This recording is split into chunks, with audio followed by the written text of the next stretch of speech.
continuar entonces con Marcos, capítulo 1, desde el versículo 12 al versículo 13.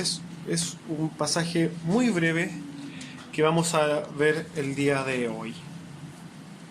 Cuando lo tenga me dice amén, y leemos. Dice así la palabra de nuestro Señor.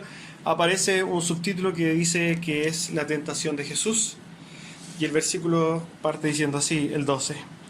Y luego el Espíritu le impulsó al desierto, y estuvo allí en el desierto 40 días, y era tentado por Satanás, y estaba con las fieras, y los ángeles le servían. Tome asiento. Y vamos a ver de qué se trata esto que nos está diciendo de manera muy breve Marcos. Este es nuestro tercer sermón del libro de Marcos. Y a modo de contexto, no sé si usted no estuvo la semana pasada, para que se contextualice. La semana pasada vimos el bautismo de Jesús, cuando Cristo desciende a las aguas, cuando Cristo es ungido por el Espíritu Santo y automáticamente tiene el título oficial del Cristo, el Cordero que venía a pagar el pecado del mundo. A través del descender Cristo a las aguas, ¿cierto?, Cristo había dado el pie inicial en su ministerio y había dado una confesión pública de que Él era el Cristo y que iba a cumplir esta misión de redención. Hablamos de que Cristo no había tomado solamente nuestro pecado, sino que también nuestra vergüenza, toda nuestra humanidad al descender a las aguas. E inmediatamente de esto es que viene este segundo texto, el texto que vamos a ver ahora, y que nos muestra Marcos que casi inmediatamente después de ser bautizado Jesús es llevado al desierto. Tenemos que considerar entonces que Jesús estaba partiendo su ministerio, había dado el primer paso, y lo primero que hace es ser llevado al desierto para ser tentado. La verdad que Marcos no nos aporta mucho de este pasaje, no nos dice casi nada, pero nosotros tenemos los libros hermanos, se podrían decir, como Mateo y Lucas, que nos ayudan a tener un panorama mucho más profundo de este pasaje. Y dentro de estos tres libros, el que da un análisis más profundo es Mateo. Así que les voy a pedir que leamos Mateo 4, desde el versículo 1 al versículo 11. Está hablando exactamente lo mismo, pero con mucho más detalle. Está hablando del mismo evento que acabamos de ver en Marcos, pero con mucho más detalle. Dice así en el libro de Mateo, capítulo 4. Entonces Jesús fue llevado por el Espíritu al desierto para ser tentado por el diablo. Y después de haber ayunado 40 días y 40 noches tuvo hambre. Y vino a él el tentador y le dijo: si eres hijo de Dios, di que estas piedras se conviertan en pan. Él respondió y dijo: escrito está, no solo de pan vivirá el hombre, sino de toda la palabra que sale de la boca de Dios. Entonces el diablo le llevó a la santa ciudad y le puso sobre el pináculo del templo. Y le dijo: si eres hijo de Dios, échate abajo, porque escrito está, a sus ángeles mandará cerca de ti, en sus manos te sostendrán, para que no tropieces con tu pie en piedra. Jesús le dijo: escrito está también, no tentarás al Señor tu Dios. Otra vez le llevó el diablo a un monte muy alto y le mostró todos los reinos del mundo y la gloria de ellos. Y le dijo: todo esto te daré, si postrado me adorares. Entonces Jesús le dijo: vete, Satanás, porque escrito está, al Señor tu Dios adorarás y a Él solo servirás. El diablo entonces le dejó, y aquí vinieron ángeles y le servían. Amén. Si ustedes se dan cuenta, y pueden ver de forma muy fácil, el libro de Marcos no solamente nos dice, bueno, Jesús fue al desierto para ser tentado por 40 días y 40 noches. Pero cuando nosotros nos vamos al libro de Mateo, nos da un panorama profundo de lo que sucedió en ese momento. Es por eso que nosotros, para poder hablar con respaldo bíblico de lo que sucedió, entonces en ese momento que nos relata Marcos, nosotros vamos a tener que apoyarnos fuertemente en lo que dice Mateo y quizás en algunos pasajes de Lucas. Entonces cuando nosotros imaginamos esta escena de que Jesús se bautizó, se fue al desierto, nosotros ya tenemos que empezar a analizar ciertas cosas. Nosotros sabíamos que Juan el Bautista estaba en el desierto, ¿cierto? Bautizando en el Jordán, atravesaba el desierto, y Juan el Bautista estaba en el desierto, pero aquí dice que Jesús fue llevado al desierto nuevamente, como que era otro desierto. Bueno, los eruditos coinciden en que fue llevado a una parte más profunda del desierto, más solitaria, a una parte más peligrosa del desierto, donde estaba absolutamente solo.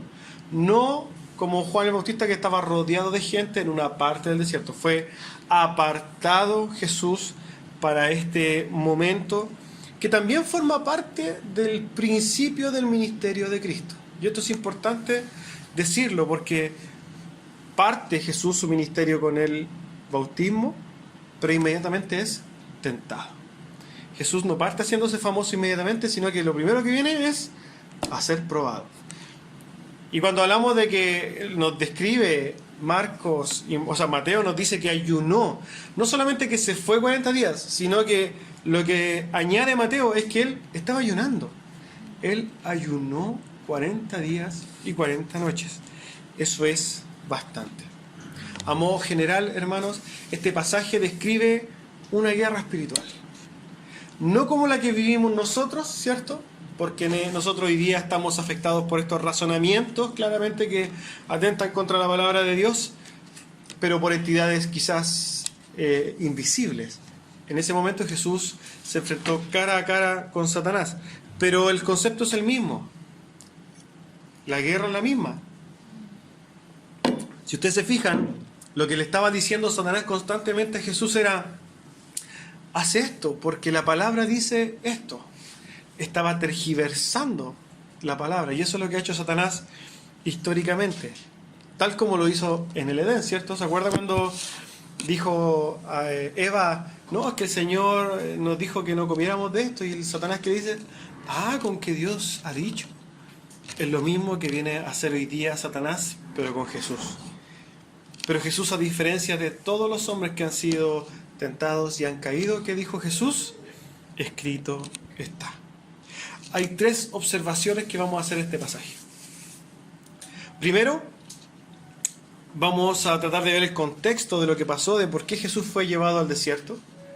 Lo segundo, vamos a ver de los 40 días, qué tienen que ver el número 40 en la Biblia.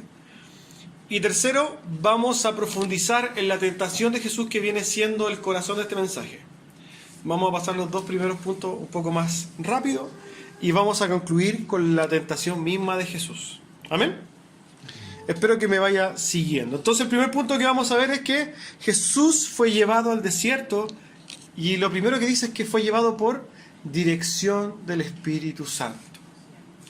Es el Espíritu Santo con el cual Cristo había sido ungido, el cual lo primero que le dice: ándate al desierto. Y él fue al desierto, muestra la palabra, para ser tentado. Hablando de la tentación, la palabra utilizada en el griego aquí habla o quiere decir poner a prueba. Pero tiene un sentido a través de la palabra, de este poner a prueba, que tiene un propósito, digamos, que es positivo. Que cuando uno es puesto a prueba, se supone que la idea del puesta a prueba que te pone Dios es con un objetivo de que tú tengas un crecimiento, un nuevo entendimiento, etcétera. Esta misma palabra la que se usa cuando, por ejemplo, Abraham fue tentado por Dios y Dios, ¿qué le dijo? Sacrifica a tu hijo. Fue la misma palabra, la misma tentación que recibió Cristo. Pero en el propósito de Dios, esta prueba a la cual pone a diferentes hermanos a través de la historia, es con un sentido positivo. Es para que nosotros de alguna forma crezcamos, entendamos, maduremos. Alguien por ahí decía que sin pruebas no hay crecimiento. Y podemos coincidir en eso entonces con esta tentación. a la cual Cristo es puesto. Cristo fue puesto a prueba. Cuando hablamos de la región donde Jesús se fue, podemos comprender que era un lugar abandonado, peligroso. Marcos se encarga de decirnos ahí que habían fieras. Ver leones era algo muy común en ese tiempo, sobre todo en esos lugares. Y la gente generalmente que se iba al desierto sola no corría la mejor de las suertes. Mucha gente moría, que se perdía en el desierto, moría. Pero Cristo fue con un sentido mucho más profundo que el enfrentarse a las fieras, porque básicamente, a pesar de que estaba rodeado de fieras, no era el propósito de que Jesús fuera como los espartanos, ¿cierto?, a cazar unas fieras y sobrevivir al desierto. No, el sentir de la prueba de Cristo era mucho más profundo, era espiritual. Podemos entender que Dios mismo lo protegía de las fieras. La prueba de Cristo era otra, era ayunar 40 días y 40 noches, cosa que nosotros estamos muy lejos de hacer, ¿cierto? Sobre todo yo. Es muy difícil ayunar 40 días y 40 noches. ¿Y por qué lo recalca la Escritura? ¿Por qué dice que Jesús ya había ayunado 40 días y 40 noches? Es para decir que Jesús ya estaba debilitado. Y de hecho, uno de los textos dice, y tuvo hambre. Y una vez que tuvo hambre, apareció el tentador. Podemos comprender que cuando dice que era tentado por Satanás, no estuvo los 40 días y las 40 noches siendo tentado Jesús por Satanás. No estaba Satanás constantemente ahí, no. Lo primero que vivió Jesús fue un apartamiento para estar con su Padre de 40 días y 40 noches de comunión profunda con Dios, no como la tenemos nosotros, sino que una comunión totalmente profunda donde Cristo estaba apartado con su Padre. Es cuando Cristo pasa estos 40 días y 40 noches y tiene hambre, y podemos nosotros entender que tuvo hambre mucho antes, pero el escrito dice tiene hambre para entender que ya era un momento de debilidad. Recién ahí aparece Satanás, cuando Jesús está débil. Estar en el desierto fue un lugar también de preparación para el desempeño de su tarea como mediador.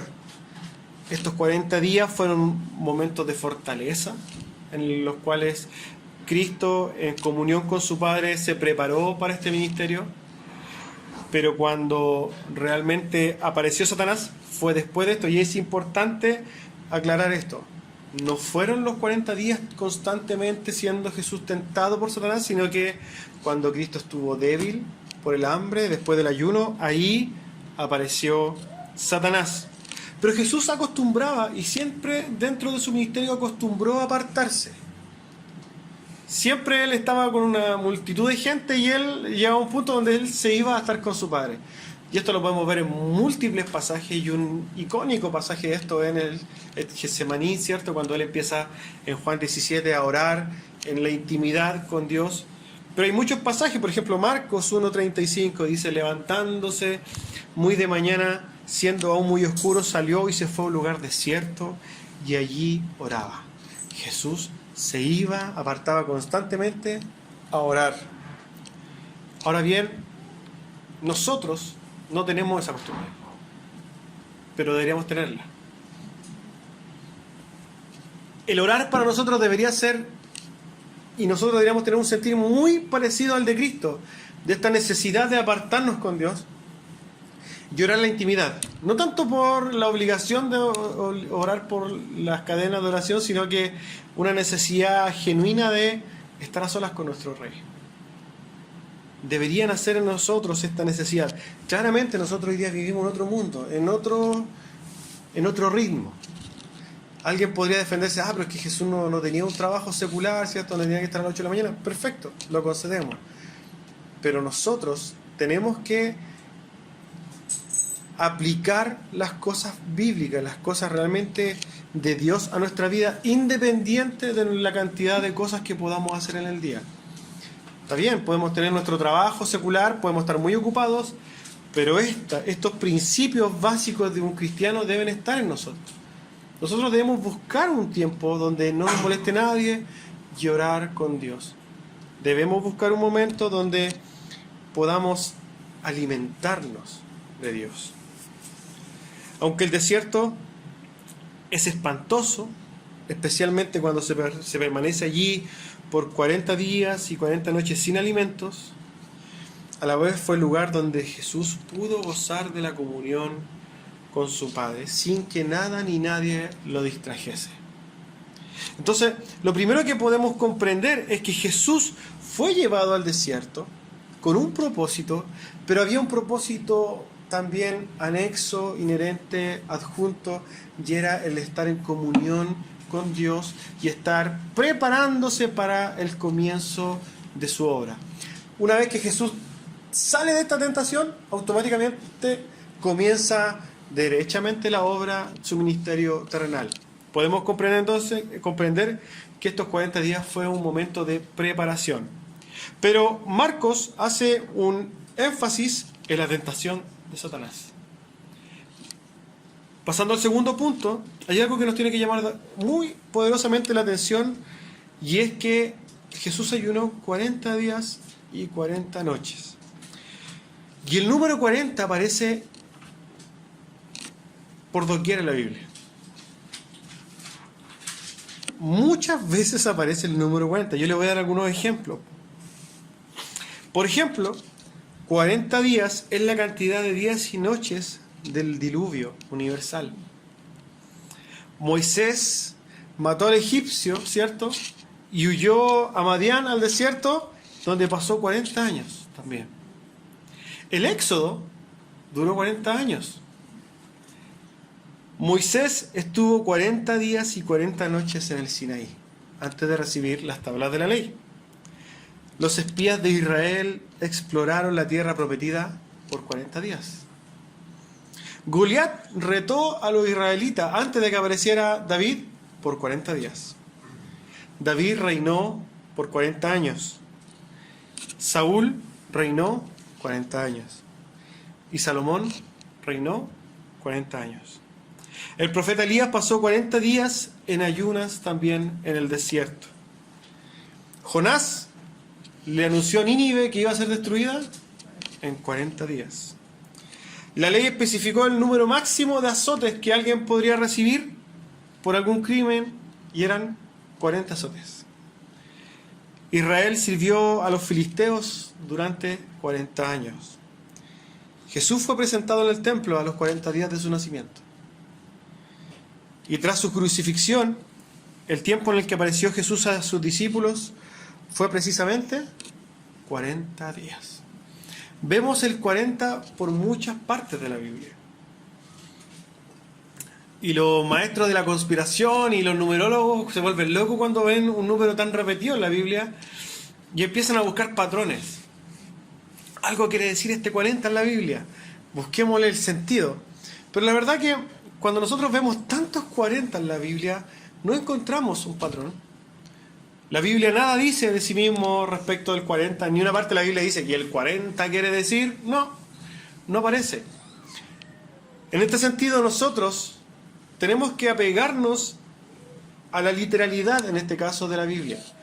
Y ver el 40 solamente como un número en el cual Dios quizás lo utiliza profundamente porque quizás en su corazón significa algo, pero no para nosotros, no puede significar algo que para nosotros vaya a significar algo. No podemos nosotros darle una sobreinterpretación a este número que no aparezca en la Biblia. Hay números que sí en la Biblia representan cosas ciertas. Y hay dos números por excelencia que hablan de sentidos claros dentro de la Biblia. Y es el número 6 y el número 7. El número 7 implica o quiere decir un completo o algo perfecto.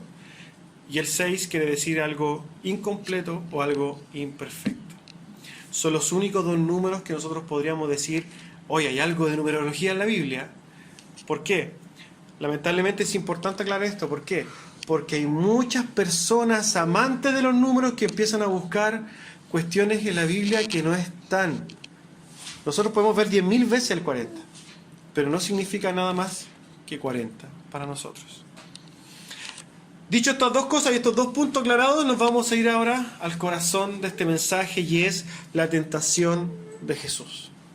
Jesús es tentado por Satanás. Y ya sabemos que Jesús es tentado ¿cuándo? Cuando ya está débil, cuando tiene hambre, ¿cierto? Satanás es sumamente astuto. Y nosotros podemos rescatar muchas cosas de este pasaje. Lo primero es que cuando Jesús se enfrenta a esta tentación, para nosotros debería ser un motivo de, no sé si admiración, de alegría o de consuelo.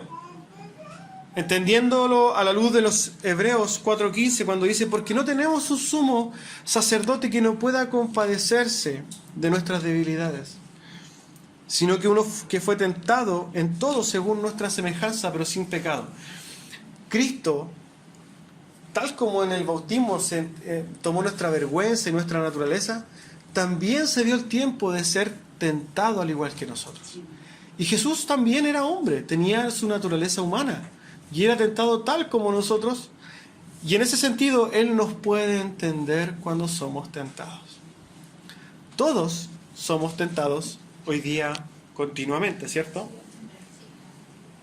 Ahora, nosotros hablamos de que Jesús fue tentado en el desierto, y alguien podría decir: que nunca más fue tentado. Jesús fue constantemente tentado.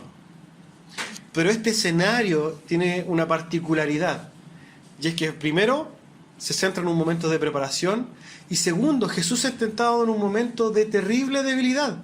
Yo no quiero ver a ustedes después de ayunar 40 días y 40 noches. Yo estaría con oxígeno, ¿cierto? Pero Jesús en esa debilidad es cuando Satanás, aprovechándose de eso, y cuando Jesús está quizás volando un poco bajo, lanza su primera tentación. ¿Y a qué atacó Satanás? Nosotros hoy día vamos a tratar de ver sistemáticamente estas tres tentaciones y sus particularidades. Y vamos a partir por la primera. Y vino el tentador, versículo 3 de Mateo, y le dijo: si eres hijo de Dios, di que estas piedras se conviertan en pan. ¿Qué es lo primero que atacó Satanás cuando vio a Jesús debilitado? Quiso satisfacer su necesidad más primaria, ¿cierto? Jesús tenía hambre. Bueno, ¿cómo le vamos a solucionar el tema a Jesús? Hagamos que se coma un pan.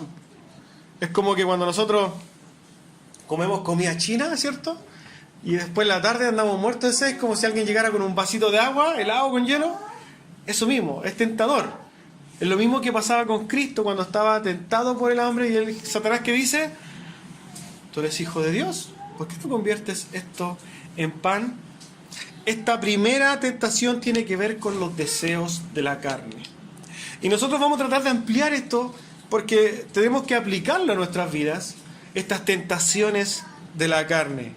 Antes de esto, quiero ver cómo le responde Jesús. Jesús le respondió y le dijo: escrito está, no solo de pan vivirá el hombre, sino que de toda palabra que sale de la boca de Dios. Y hay una particularidad en las respuestas de Cristo, en las tres respuestas de Cristo, y es que estas tres respuestas de Cristo están en el libro de Deuteronomio. Un libro que nosotros no pescamos ni para nada, ¿cierto? Pero las tres respuestas bíblicas de Cristo eran en Deuteronomio. La primera respuesta está en Deuteronomio 8:3. Dice así: y te afligió, y te hizo tener hambre, y te sustentó con maná, comida que no conocías ni tus padres, ni conocías tú ni tus padres la habían conocido, para hacerte saber que no solo de pan vivirá el hombre, mas de todo lo que sale de la boca de Jehová vivirá el hombre. ¿Qué nos quiere decir este profundo pasaje de Deuteronomio y que nosotros podemos aplicar a nuestras vidas? Nosotros vivimos ensimismados, hermanos, en satisfacer los deseos de la carne continuamente. Nosotros vivimos, y yo creo que le dedicamos un 40% de nuestro tiempo a ver cómo satisfacemos los deseos de la carne. Cómo nosotros satisfacemos nuestras sensaciones, nuestros deseos, lo que yo quiero, lo que pienso que necesito, ¿cierto? Pero la respuesta de Cristo habla de una profundidad tal de que nos dice que no es solamente alimentar el cuerpo, hermanos. No es solamente vernos bonitos, tener calugas, ¿cierto? Los que tenemos. No es solamente alimentarnos bien y descansar, ni el sueño. No, la vida es mucho más profunda que eso. Y tiene que ver que nosotros vamos a ser alimentados por toda la palabra de Dios. Y ese alimento es mucho más profundo que el alimento de la carne.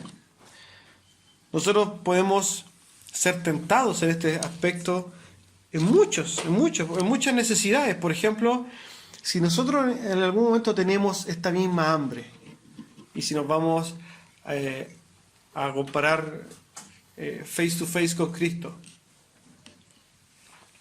si nosotros, por ejemplo, estamos hambrientos hoy día, no sé, un día tuvimos un problema y estamos muertos de hambre y pasamos por el supermercado y vemos un pastelito, ¿vamos a comerlo sin pagar?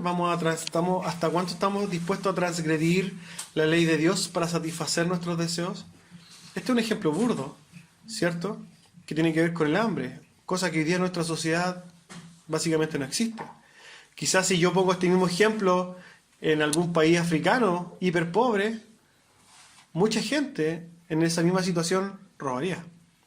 Pero como nosotros hoy día no pasamos hambre, vivimos en una sociedad sobrada de recursos, no es tema.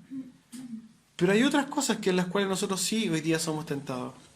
Si por ejemplo yo tengo apetitos sexuales, yo tengo deseos carnales, yo me siento insatisfecho en este caso, por ejemplo, en mi matrimonio, estoy insatisfecho con mi vida sexual, ¿hasta qué punto yo estoy dispuesto a satisfacer mis necesidades de la carne pasando a llevar la voluntad de Dios? Usted la puede tener clara. O puede pensar que la tiene clara, porque yo le voy a decir algo. Yo conozco gente que lleva mucho tiempo en el cristianismo y al momento de satisfacer sus deseos carnales profundos se olvidó de Cristo. Es más importante lo que siento yo. Y no me importa la ley de Dios, ya no me importa. Y hoy día claramente muchas de estas personas están en la calle. No botados en la calle, sino que están en el mundo. Lo que nos dice Cristo es que nosotros siempre vamos a tener necesidades carnales, hermano. Y de todo tipo. Sensuales, quizás de cariño, voy a tener una necesidad. Existen tantas necesidades. No sé si alguien vio por ahí la escala de necesidades de Maslow. Yo siempre la nombro. Que se estudia mucho en economía. Y tiene que ver con las necesidades del humano y hace una pirámide. Una pirámide de necesidades. Y en la primera parte están todas las necesidades básicas. Necesidades quizás fisiológicas, quizás necesidades como comer, ¿cierto? Pero cada vez que uno satisface las necesidades básicas va más arriba. Entonces, si yo ya solucioné mi tema del pan, que ya yo tengo que comer, ahora me voy a empezar a preocupar de otras cosas. De la ropa. ¿Cómo yo me visto? ¿Cuánto yo me abrigo? Si yo ya me solucioné el tema de la ropa, si yo ya me puedo vestir bien, ahora yo me voy a preocupar de otras cosas. Ahora me voy a preocupar de movilizarme en un auto. Después de satisfacer la necesidad del auto, yo voy a buscar otra necesidad y voy a ver mi casa. Y cuando yo ya satisfice mi casa, yo voy a buscar otras cosas. Entonces ahora necesito otras necesidades que cubrir. Viajes, voy a viajar. ¿Qué quiere decir Maslow con esta escala de necesidades? Él tiene una premisa fundamental y que se entiende en todo el estudio de la economía, y es que las necesidades son ilimitadas. Nunca vamos a satisfacer nuestras necesidades. El humano siempre va a tener necesidades. No son necesidades que tienen que ver con cosas que son imposibles de no solucionar. Son necesidades que el hombre se va imponiendo de acuerdo a su posición social. Hay un ejemplo hay un videíto que anduvo la otra vez, y yo creo que se puede buscar, y es que mostraba la realidad de cómo el hambre humana nunca se sacia. Iba un hombre caminando y de repente pasa alguien al lado en bicicleta y aparecía una nubecita y él decía como, quiero esa bicicleta. Aparecía el hombre, se había comprado su bicicleta, iba en su bicicleta y por el lado pasó alguien en moto, y entonces él, adivinen qué quería, la moto. Se compró la moto y de repente vio a alguien al lado en un auto. Y miró por el lado, quiero el auto. Andaba en auto. Cuando andaba en auto pasó alguien en una 4x4. ¿Qué quería él? La 4x4. Andaba en la 4x4 y pasó un Lamborghini por al lado. Adivinen qué quería. El Lamborghini. Y en el Lamborghini pasó alguien en un helicóptero. ¿Qué quería el helicóptero? Y muestra una realidad que es profundamente verdad dentro de nosotros. Nosotros siempre vamos a tener necesidades. Y nosotros podríamos disfrazar estas necesidades de básicas, pero la necesidad es necesidad igual. ¿Qué apunta con esto cuando Satanás le dice a Jesús, satisface tus necesidades de la carne? Y en estas satisfacciones de la carne podemos meter en un bolso gigante donde podemos meter muchas necesidades, pero Jesús le responde esto. No solo de pan, no solamente de satisfacer tus necesidades tú vivirás, sino que de toda palabra que nace, que sale de la boca de Dios. Nosotros comprendemos que esa palabra preciosa es la Biblia, donde está impresa la palabra de Dios. Y es lo que estamos haciendo hoy día, alimentarnos de algo espiritual y profundo, trascendente, que no se va a acabar cuando nosotros nos muramos, porque todos nos vamos a morir y todo pasará, pero hay algo que no va a pasar, ¿cierto? Todo pasará, pero su palabra nunca pasará. La segunda tentación en la cual Satanás ataca es concerniente al orgullo. Fíjese lo que pasa después. Después de que Jesús le dijo, no solo de pan vivirá el hombre, voy a atacar a otra cosa de las necesidades que todos los humanos tienen. El orgullo. Entonces el diablo le llevó a la santa ciudad y lo puso sobre el pináculo del templo, en la parte alta del templo, y le dijo, tírate, total, los ángeles te van a sostener. Y Jesús le dijo, escrito está, no tentarás a tu Dios. Pero que cuando nosotros tratamos de entender la profundidad de esta tentación, nos vamos a dar cuenta que tiene que ver con el orgullo. Imagínense Jesús como Superman, y que todo Judea y todo Israel viera cómo él volaba por los cielos. Y le iba a ser el hombre más grande, famoso, el más espectacular ser que existía en la tierra, iba a ser exaltado, ¿cierto? Pero trató de tentar al hombre equivocado. Tentó al hombre más humilde que ha existido en la tierra. Tentó a aquel que se hizo siervo, se hizo esclavo por nosotros y se hizo obediente hasta la muerte de cruz. Se metió con el hombre totalmente equivocado. Jesús responde con Deuteronomio 6:16, no tentarás a Jehová vuestro Dios. Y esto tiene que ver también con la jactancia, ¿cierto? Cómo el orgullo produce esta jactancia. Yo tengo el mejor auto, soy el más bacán, yo tengo la casa más grande, soy el más estupendo, yo soy... Cosas que realmente son intrascendentes. Es parte nuestra, la verdad, cuando nosotros nos enfrentamos a este texto, es parte nuestra, en lo profundo de nuestro corazón, que nosotros siempre queremos aparentar más incluso de lo que somos. En la iglesia, yo soy el más espiritual. Yo soy el que más sabe de Biblia. Yo soy el que más oro. Yo oro con unción. Se ve mucho en las iglesias, ¿cierto? Yo soy el profeta.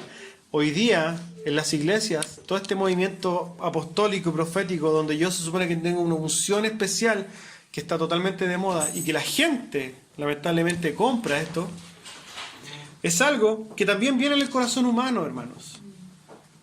El hombre siempre va a buscar exaltarse a sí mismo, va a querer orgullo profundo, le encanta que lo miren con ojos de ser súper espiritual, de ser el mejor de todos. Pero hermanos, el orgullo es el peor enemigo de su relación con Dios. Y fíjense lo que hace Cristo, responde con la palabra. No son tus razonamientos, Satanás, ni todo lo que tú quieras decir, tal como lo dijiste en Edén, es la palabra. Y cuando nosotros vivimos en pos de la palabra de Dios, eso tiene que matar nuestro orgullo. ¿Por qué? Vamos a ver un ejemplo práctico. El orgullo hace nacer en nosotros un montón de cosas, sobre todo razonamientos. Sobre todo razonamientos. Y acuérdense que nosotros somos lo que pensamos. Yo puedo pensar, por ejemplo, y es lo que pasó con yo no sé si ustedes escucharon la historia de una iglesia donde se suicidaron más de como 1000 personas más o menos en Centroamérica. Creo que se llamaba Jim Jones, el pastor. Fíjese lo que hizo ese pastor un día. Un día él llegó a la iglesia y dijo, ya no necesitamos la Biblia, porque tuvo una revelación y ahora nosotros no necesitamos la Biblia para seguir esta religión. Cuentan las crónicas que la mitad de su iglesia se fue, era una iglesia inmensa, imagínense. Pero lo primero que hizo él, su orgullo le hizo estas maquinaciones y se enfrentó con esta disyuntiva. O sigo mis maquinaciones o sigo la palabra. Bueno, él hizo su decisión. Y tuvo un término terrible porque después ese hombre se llevó a toda su iglesia a vivir en comunidad, la encerró a todas, se empezó a violar a los niños, empezó a violar a las mujeres, puso armas, empezó a meter droga, la CIA lo fue a buscar, hizo que toda la gente se suicidara. Tuvo un término asquerosamente terrible. Pero esto es un caso extremo. Ahora, ¿cómo funciona esto en nosotros? Un día yo puedo decir, ¿sabéis que yo hoy día no necesito de Dios? Porque yo estoy súper bien espiritualmente. Yo estoy una máquina, ¿cierto? Yo estoy súper bien, yo me siento feliz, no, yo puedo con la tentación, yo no necesito orar, no necesito porque yo estoy bien. Y este es un razonamiento que nace de un corazón orgulloso. Pero ¿cuál es el problema? Que nosotros no nos damos ni cuenta cuando estamos en el lodo dándonos como chanchos felices, todos cochinitos. Y más encima, todos nos ven. Todos nos ven. ¿Por qué? Porque nace un pequeño razonamiento de un corazón orgulloso que atenta contra la palabra de Dios y nosotros nos dejamos ir. No, es que yo no necesito congregarme. ¿Para qué? Pues si yo estoy bien, yo soy una máquina espiritual. No, hermano, usted se va a caer y se va a caer feo. Tal como Cristo llevó esta propuesta orgullosa a la palabra, nosotros tenemos que decir, bueno, ¿sabéis qué se me ocurrió esto? Se me ocurrió que los perros son verdes y tienen alas. ¿Qué dice la palabra? Y la palabra de Dios siempre va a tener la razón. Oye, yo puedo decir, ¿sabéis qué? Me nace en mi corazón que tengo que tener un amante, porque yo tengo que estar bien, tengo que tener un amante. ¿Qué me dice la palabra? Ah, no, está mal. No, o sea que yo voy a hacer mi propia secta. ¿Qué dice la palabra? Oye, no sé, yo hoy día siento que ahora tengo que amarme a mí mismo y cumplir mis sueños. ¿Qué te dice la palabra? Hermanos, la palabra es nuestra única fuente infalible de fe y de práctica. Y vamos a ver la tercera tentación de Cristo, de Satanás a Cristo, y tiene que ver con la vanidad. En mucha relación con el orgullo, pero habla de la vanidad, del deseo de los ojos. Versículo 8 de Mateo. Otra vez le llevó el diablo a un monte muy alto y le mostró todos los reinos del mundo y la gloria de ellos. Y le dijo, todo esto te daré si postrado me adorares. Entonces Jesús le dijo, vete Satanás, porque escrito está, al Señor tu Dios adorarás y solo a Él servirás. Él respondió en Deuteronomio 6:13, a Jehová tu Dios temerás y a Él solo servirás y por su nombre jurarás. Cuando nosotros nos vemos enfrentados a esto, nosotros tenemos que pensar profundamente ¿cuánta gente le ha vendido su alma al diablo? ¿Cuánta gente ha estado dispuesta a arrodillarse ante Satanás por fama, dinero, sexo, lujos, posición, orgullo, etcétera, poder? Un montón de gente hace esto, hermanos. Y el problema es que nosotros muchas veces, sin darnos cuenta, estamos a un paso de hacerlo. O inclusive muchas veces lo hacemos. Inclinarse a Satanás no significa poner una estatua de Baphomet y yo derechamente inclinarme. No tengo que hacer eso para inclinarme a Satanás. Basta con que yo desobedezca a Dios para inclinarme a Satanás. En una situación X, donde yo voy a ser tentado por estas cosas de la vanidad de los ojos y yo esté dispuesto a desobedecer a Dios y ceder en mi carne a esto, yo automáticamente me estoy inclinando a Satanás. Porque recuerden que Satanás es el padre de engaño, el padre de mentira, y lo que no es de Dios es de Satanás. Cuando nosotros le damos la vuelta a Dios, estamos inclinándonos a Satanás. Gracias a Dios que tenemos un Dios que es perdonador. Y respecto a todas las cosas que nosotros hoy día podemos ver en el mundo, que son intrascendentes, hermano. Hay gente que vive toda su vida haciendo plata, plata, plata y muere desnuda. No se lleva ni uno.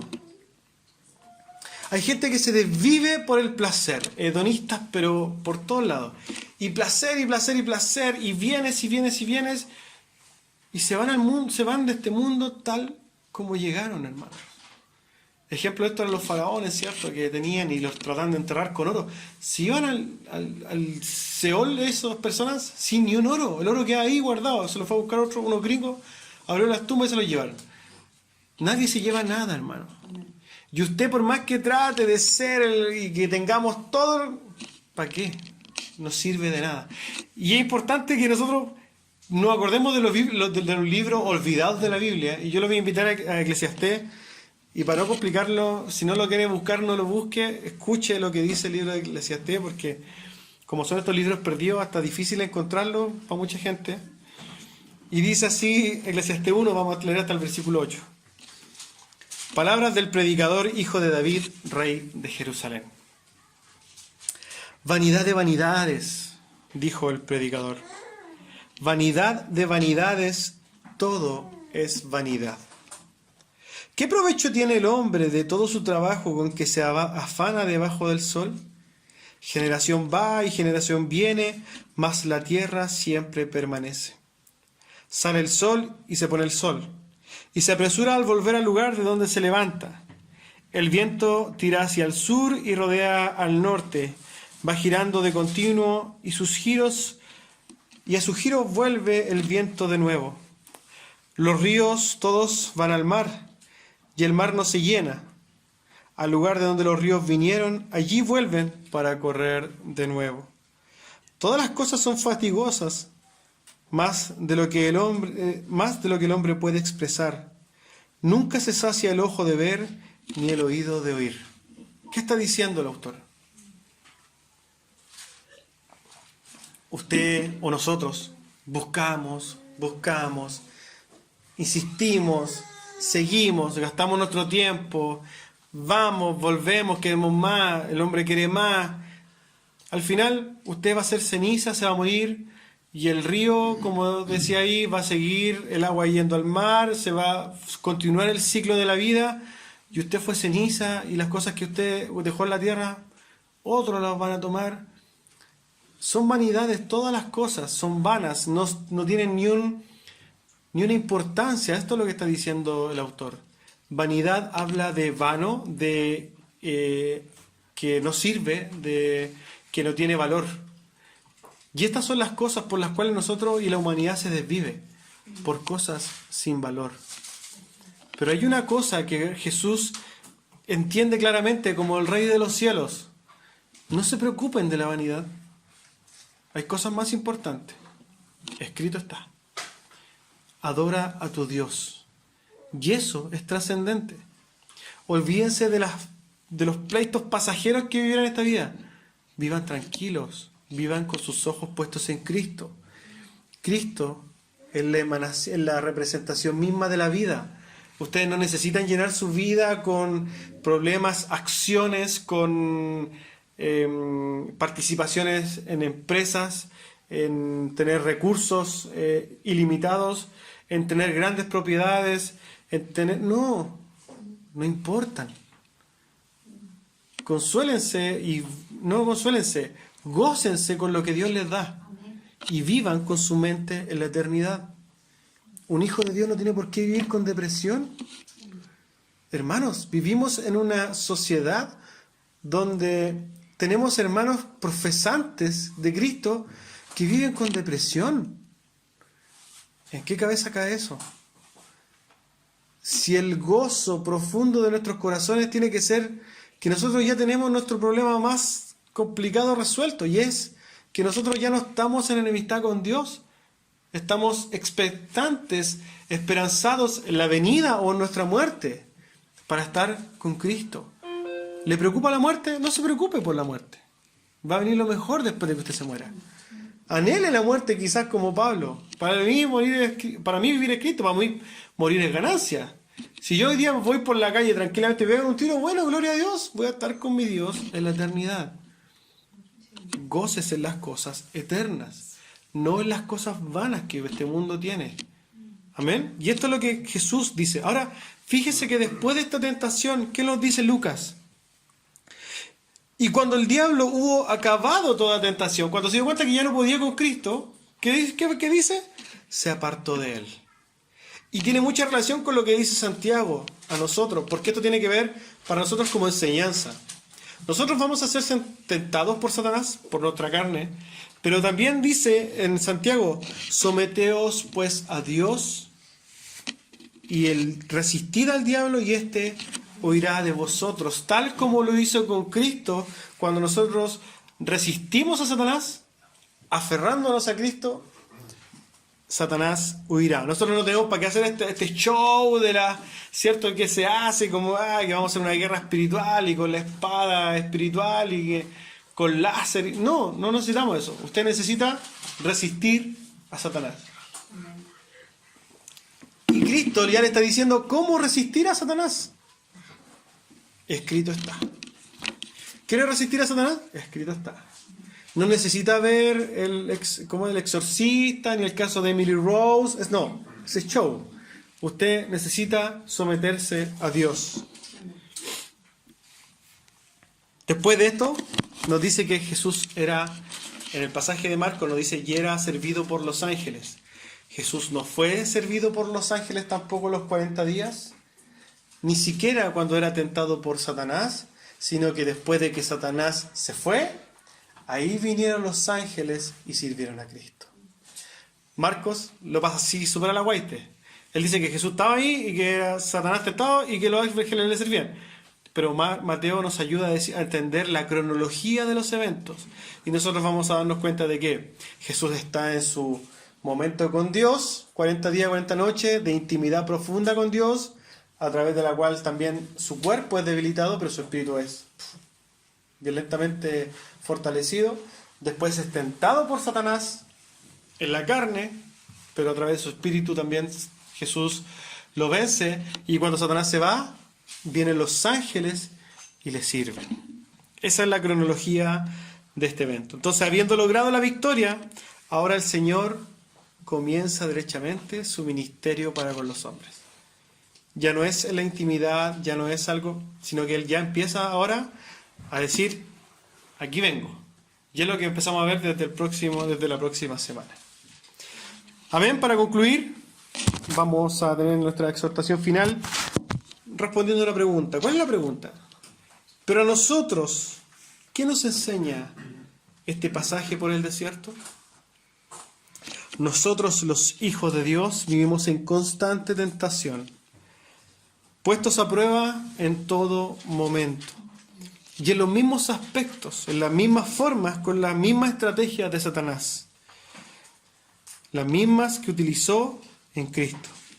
Lo maravilloso de este pasaje es que Dios ha puesto en nuestras manos las armas, las mismas armas que utilizó Cristo, las mismas armas con las que Cristo venció estas tentaciones. Nosotros también podemos vencer estas tentaciones porque tenemos esta herramienta que Cristo utilizó, y esta es escrito está. Esta simple frase encierra más de 1500 páginas de la sabiduría de Dios, su consejo, su guía, una roca en la cual nosotros podemos sujetarnos para estar firmes al momento de ser tentados. Para nosotros el concepto de sola escritura es fundamental. La palabra de Dios es nuestra única fuente infalible de fe y de práctica. Debemos estar atentos a lo que ella dice para no ser engañados por Satanás y por sobre todo para no ser engañados por nuestros propios corazones. Quiero concluir con una cita de Martín Lutero y dice lo siguiente: hice una alianza con Dios, que Él no me dé visiones, ni sueños, ni siquiera ángeles. Estoy satisfecho con el don de las Escrituras, que me dan instrucción abundante y todo lo que preciso conocer tanto para esta vida cuanto para lo que ha de venir. Amén. Pónganse de pie, vamos a ver.